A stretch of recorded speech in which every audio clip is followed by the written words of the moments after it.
Hey guys, welcome back to my channel. আজকে নিয়ে এসেছি তোমাদের জন্য একটি ছোট্ট ভিডিও নিয়ে। সেটি হচ্ছে এই 2025 সালে সরস্বতী পুজো কোন মাসে, কোন তারিখে এবং কোন সময়ে পড়েছে সেই সম্পর্কেই তোমাদের সাথে আজকে আমি আলোচনা করব। তবে শোনো, 2025 সালে সরস্বতী পুজো 2রা ফেব্রুয়ারি পালিত হবে।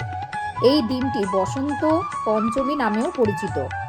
তবে তার আগে সরস্বতী পুজো সম্পর্কে তোমাদের কিছু তথ্য আমি দেব।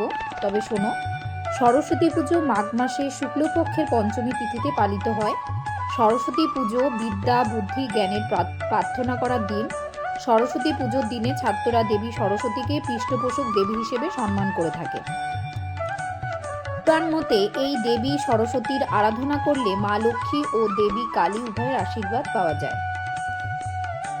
এবার তোমাদের যেটা আমি বলবো সেটা হলো 2025 সালের 2রা ফেব্রুয়ারি সরস্বতী পুজো কোন সময়টাতে পড়েছে সেটাই তোমাদের সাথে আমি আজকে শেয়ার করব। তবে শোনো, 2025 সালে 2রা ফেব্রুয়ারি সকাল 9টা 14 মিনিটে শুরু হবে পঞ্চমী তিথি এবং 3রা ফেব্রুয়ারি সকাল 6টা 52 মিনিটে শেষ হবে। অনুষ্ঠান করার সেরা সময় পূজা সকাল 7টা 9 থেকে দুপুর 12টা 35 মিনিটের মধ্যে হয়।